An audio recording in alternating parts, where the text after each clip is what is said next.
Welcome to my friend. तो कैसे हैं आप लोग? उम्मीद करते हैं आप लोग ठीक होंगे, मज़े में होंगे। तो आज हम लोग जो वीडियो देखने वाले हैं उसका टाइटल है महाराणा प्रताप का वो सच जो आपसे छुपाया गया, केस स्टडी। तो डॉक्टर विवेक बिंद्रा का वीडियो है। तो चलिए हम लोग वीडियो देख लेते हैं। वीडियो देखने के बाद अपना रिव्यू अंत में देंगे। उससे पहले आप लोग अगर चैनल पर नए हों तो चैनल को सब्सक्राइब जरूर करें। वीडियो अगर पसंद आए तो वीडियो को लाइक शेयर जरूर करें। तो वीडियो स्टार्ट करते हैं। वीडियो देखने के बाद अपना रिव्यू अंत पे देंगे। तो चलिए वीडियो करते हैं स्टार्ट।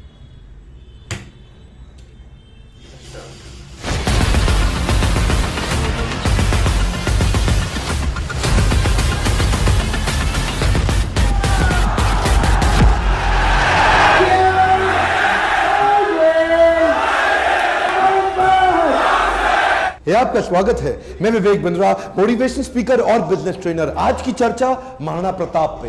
कमेंट बॉक्स में बहुत आपने रिक्वेस्ट किया था, कौन है महाराणा प्रताप? 7.5 फुट के कुंभलगढ़ में जन्म लिए मेवाड़ी राजा, राजस्थान के शक्तिशाली राजपूत। वो जब पूरा अकबर भारत को जीत चुका था तब अकेले मेवाड़ में ये खड़े हुए अकबर के खिलाफ। अकबर को देखिए, अकबर कभी जीता नहीं, राणा कभी हारे नहीं। कौन थे महाराणा प्रताप? जब हल्दी घाटी का युद्ध हुआ था 80,000 की सेना थी अकबर की, 15,000 की सेना थी महाराणा प्रताप की। ध्यान दीजिएगा, वो 80,000, ये 15,000। राणा बोलते थे एक आदमी 5 को खत्म करेगा।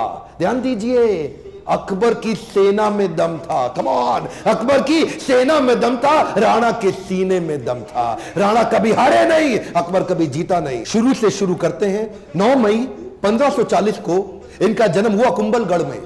महाराणा उदय सिंह और माता जयवंती बाई। माता जयवंती बाई इनकी न केवल मां थी बल्कि इनकी पहली गुरु भी थी। बचपन से इनमें लीडरशिप क्वालिटी इतनी ज्यादा थी कि खेल खेल में ये बच्चों के लीडर बन जाते थे, उनकी टीम बना देते थे, उनके रोल उनके गोल डिसाइड कर देते थे। और उसी समय अस्त्र शस्त्र, पूरी आर्मी की, मिलिट्री आर्मी की पूरी ट्रेनिंग ले ली इन्होंने। परिवार में कई लोग थे। सिसोदिया वंश में बप्पा रावल, राणा हमीर, राणा सांगा, राणा प्रताप, लेकिन महाराणा केवल राणा प्रताप को बोला गया। देखिए, महाराणा उदय सिंह की दूसरी पत्नियां भी थी। उनमें से एक थी महारानी धीरबाई, जो चाहती थी कि उनका पुत्र जगमाल राजा बन जाए मेवाड़ का, और बाकी पत्नियां चाहती थी कि उनके बच्चे राजा बन जाए। यह था परिवार में टूट फूट। अकबर बहुत तेज था।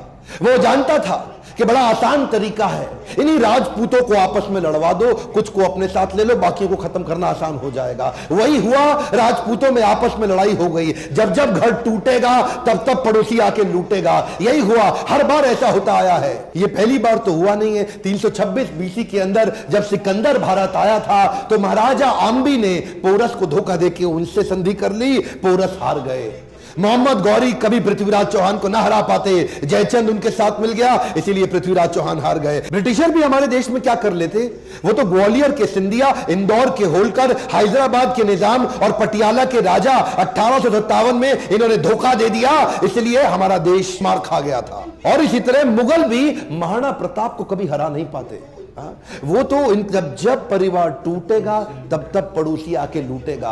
आमेर के महाराज को इन्होंने अपने साथ ले लिया, टोडरमल को अपने साथ ले लिया, जयसिंह को अपने साथ लिया। इन्होंने परिवार के ही लोगों को तोड़वा के अपने साथ जोड़ लिया। अकबर स्मार्ट था। यहां पे महाराणा प्रताप अकेले पड़ गए, लेकिन भीलों की सेना बनाई। वो जो जंगली भील होते हैं उनकी मदद ली, उनको ट्रेन किया। ये हारे नहीं कभी महाराणा प्रताप। वो आते थे, इनको पर अटैक करते थे। थोड़े दिन के लिए महाराणा प्रताप इधर उधर निकल करके फिर दोबारा नई सेना बना के फिर खड़े हो जाते। देखिए, ना तो ये महाराणा प्रताप को मार पाए, ना ही उसको पकड़ पाए। महाराणा प्रताप हर बार बाउंस बैक करते थे। महाराणा प्रताप शरीर से इतने ताकतवर, 7.5 फुट की उनकी हाइट, 70 किलो का उनका कवच, 10-10 किलो के जूते, 10-10 किलो की तलवार, 80 किलो का भाला। बहलोल खान को कैसे काट डाला? कौन था बहलोल खान? ये थे अकबर का सबसे बड़ा सेनापति जो हल्दी घाटी के युद्ध में आया था।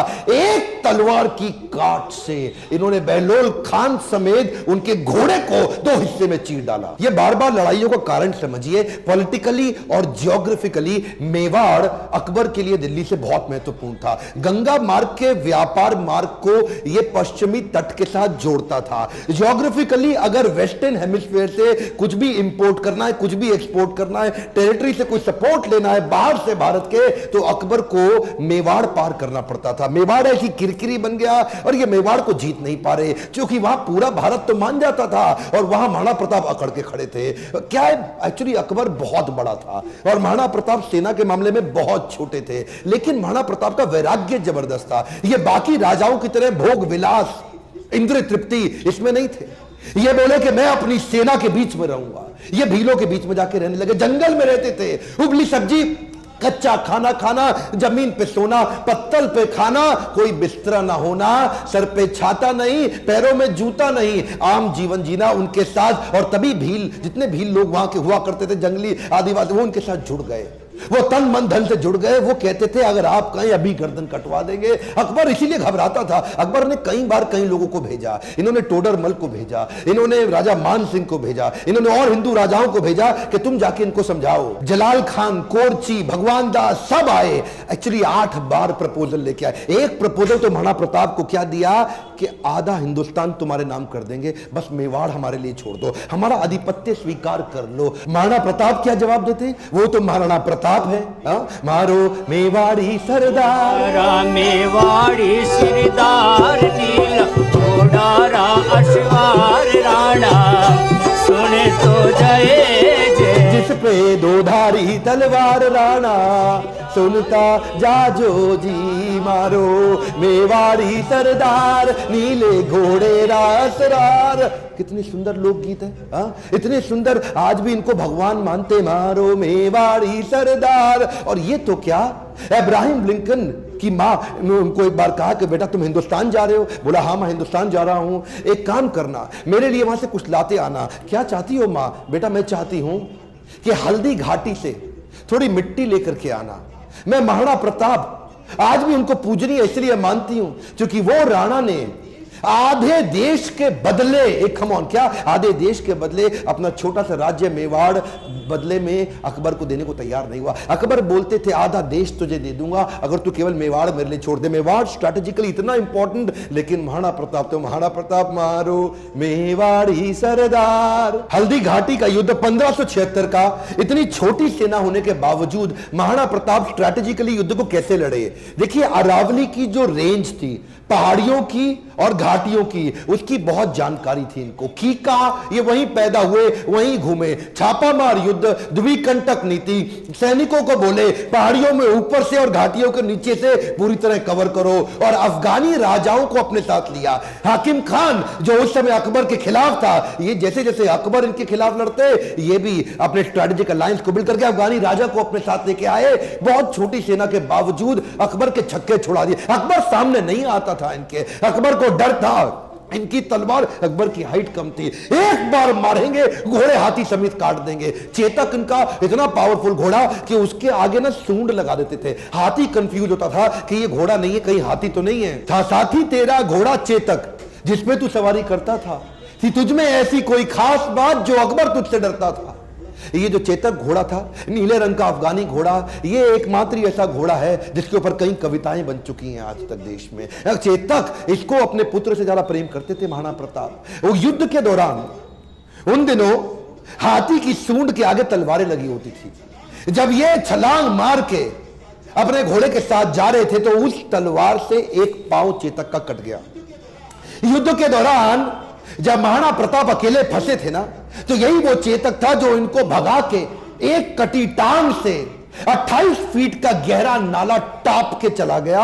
अपने राजा को पहले उसने बचाया और उस छलांग के कारण अपने प्राण त्याग दिए। और केवल चेतक ही नहीं, महाराणा प्रताप के पास एक हाथी भी था जिसका नाम था राम प्रसाद। राम प्रसाद की अहम भूमिका थी हल्दी घाटी के युद्ध में। इस रेख राम प्रसाद हाथी ने कम से कम 8 हाथी अकबर के खत्म कर दिए और कई घोड़े मार दिए। राम प्रसाद के आगे जो तलवार लगी थी वो बड़ी खूंखार थी। अकबर का पूरा फोकस था कि राम प्रसाद को किसी तरह अपने साथ ले जाऊं। अकबर ने 12 हाथियों का चक्रव्यूह बनाया और जो राणा प्रताप का राम प्रसाद हाथी, उसको कंट्रोल किया महावतों की मदद से और उसको किसी तरह अपने साथ ले गए बंदी बना के। ये राम प्रसाद इस हाथी का बाद में नाम बदल के अकबर ने पीर रख दिया, और यह पीर हाथी, इसको 28 दिन तक अकबर बोलते रहे सब कुछ खिलाओ सब कुछ पिलाओ। राम प्रसाद ने सब खाना बंद कर दिया, अन्न जल का त्याग कर दिया। अपने राणा प्रताप से बिछड़ने के दुख में वो ना कुछ खाया ना कुछ पिया। 28 दिन के बाद वो राम प्रसाद हाथी जो कमजोरी के कारण इसने अपना शरीर त्याग दिया। क्या बोला अकबर?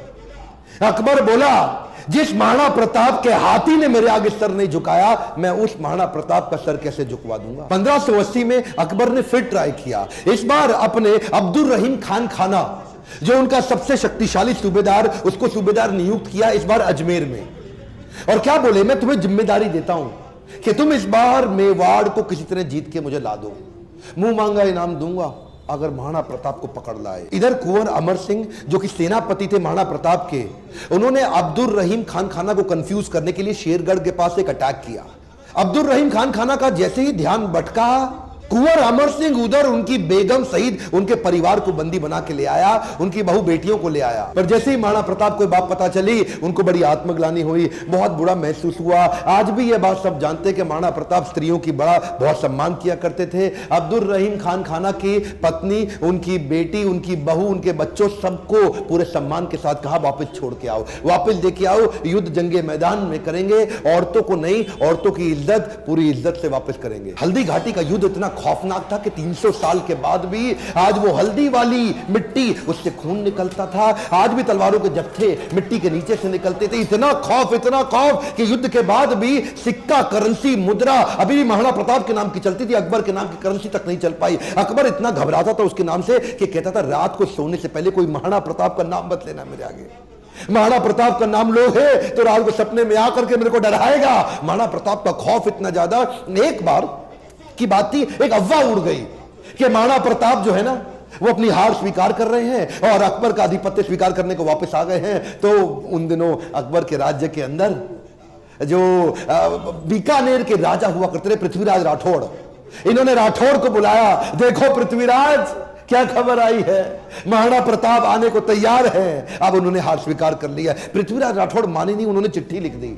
पृथ्वीराज राठौड़ ने तुरंत महाराणा प्रताप को एक पत्र लिखा और पत्र में लिखा कि मुझे विश्वास नहीं हो रहा यह बात सुन के कि क्या अब जंगल का शेर सियारों के साथ रहेगा, क्या सूर्य अब बादलों के पीछे छुप जाएगा, क्या चातक अब धरती का पानी पिएगा, क्या हाथी अब कुत्ते के जैसा जीवन बिताएगा, क्या तलवारें अब मयान के अंदर चली जाएंगी, राजपूतानी अब विधवा हो जाएगी। आपकी सौगंध, ये बात सुन के मेरा दिल कांप उठा है, मेरी मूछें तनी हुई नीचे चली गई हैं। कृपया आप ही बताएं ये बात कहां तक सही है। पृथ्वीराज राठौड़ का पत्र पढ़ते ही महाराणा प्रताप की आंखों में क्रोध से लाल हो उठी। महाराणा प्रताप कहने लगे, बादलों में वो क्षमता कहां है जो सूर्य को रोक सके, शेर की मार सह सके, ऐसे सियार ने कभी जन्म नहीं लिया। धरती का पीने के लिए पानी चातक की चोंच बनी ही नहीं है, और कुत्तों की तरह जीवन जीने वाले हाथी की बात आज तक हमने सुनी ही नहीं। महाराणा प्रताप बोले, भूखा प्यासा रह के भी मेवाड़ की रक्षा करूंगा, अपने प्राण जाने दूंगा पर मेवाड़ नहीं जाने दूंगा। बहरहाल इसी दौरान अकबर को समझ आ गया महाराणा प्रताप को मैं हरा नहीं सकता,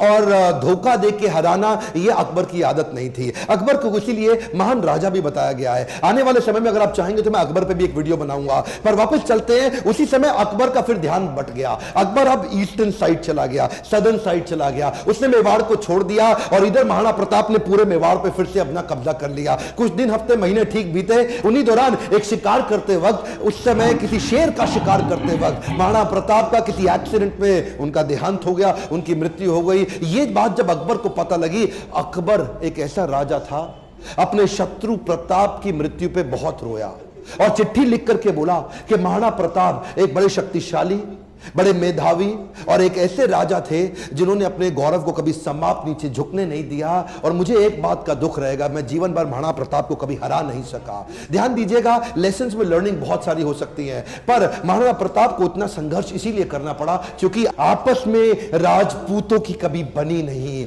ध्यान दीजिएगा, जब जब घर टूटेगा आपका पड़ोसी आपको लूटेगा। सिंपल सी बात है साहब, जब जब भारत बटा है तब तब भारत टूटा है। वैसे तो अब इस समय इलेक्शन आने वाले हैं। मेरा फोकस पॉलिटिक्स पे नहीं है, आपकी ग्रोथ और डेवलपमेंट पे है। पर फिर भी ये आप किसी तरह आरक्षण से, जाति से, धर्म से अगर ऊपर उठ सकते हैं, क्या आप हेल्थ की, एजुकेशन की, ग्रोथ की, इकोनॉमी की, नेशनलिज्म की बात करते हैं? अगर नेशनलिज्म बिल्ड होगा, अगर पूरे देश का फायदा होगा तो खुशहाली सबके यहां आएगी। देखिए ध्यान दीजिए, अगर देश में खुशहाली आएगी तो फायदा पूरे देश का होगा, 1, 2, 4, 8 का नहीं होगा। मैं आपको एक रिक्वेस्ट करूं, बाकी सब ठीक है, लेकिन महाराणा प्रताप के इस वीडियो को, जो कि हमारे कोर्स करिकुलम में पढ़ाया नहीं जा रहा, इनके बारे में एजुकेशन सिस्टम में बताया नहीं जा रहा, क्या आप इनका वीडियो पूरे देश में फैलाना चाहेंगे? राष्ट्र हित में आप इस वीडियो को व्हाट्सएप ग्रुप में डालिए। Let people know and understand about Maharana Pratap. Akbar कभी जीता नहीं, प्रताप कभी हारे नहीं। अकबर की सेना में दम था, प्रताप के सीने में दम था। मेरे साथ जुड़े रहने के लिए, चैनल को सब्सक्राइब करके वीडियो को लाइक और शेयर करने के लिए हर बार की तरह आप सबका प्रेम से बहुत बहुत। तो जैसा कि गाइस अभी आप लोगों ने देखा है वीडियो, भाई खूज बम्प आ गया इनका बात सुन के। और जैसा कि इन्होंने बताया महाराणा प्रताप के बारे में, वाकई सही बात है ये, और बहुत दुख की बात है कि हम लोग का सिलेबस में बहुत कम इसके बारे में बताया जाता है। हल्दी घाटी के बारे में तो बताया जाता है, लेकिन महाराणा प्रताप के बारे में उतना नहीं डिटेल से बताया जाता जितना बताना चाहिए था। शायद इस पर अब चेंज हो रहा है सिलेबस, तो शायद उस पर डाला गया हो। लेकिन बहुत ही अमेजिंग वीडियो था गाइस, देखने में बहुत मज़ा आया। आप लोग बताइएगा आप लोग को कैसा लगा। बहुत ही इन्फॉर्मेटिव वीडियो था, मुझे तो बहुत अमेजिंग लगा ये वीडियो देखने में, और बहुत ही डिटेल से बताया इसके बारे में। और इनके बारे में बहुत सारी चीज़ हमने को सुना था कि महाराणा प्रताप के बारे में।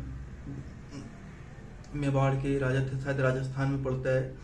तो आप लोग ये बताइएगा आप लोग वीडियो देख कहाँ से रहे हैं, और आप लोग को वीडियो कैसा लगा। वीडियो पसंद आया हो तो वीडियो को लाइक शेयर जरूर कीजिएगा। चैनल पर नए हो तो चैनल को सब्सक्राइब जरूर कीजिएगा, और कमेंट करके जरूर बताइएगा आप लोग कौन सा टॉपिक पे वीडियो देखना चाहते हैं। हम कोशिश करेंगे हर एक टॉपिक पर वीडियो लाने के लिए। तो मिलते हैं आपसे नेक्स्ट वीडियो में, तब तक के लिए बाय, जय हिंद।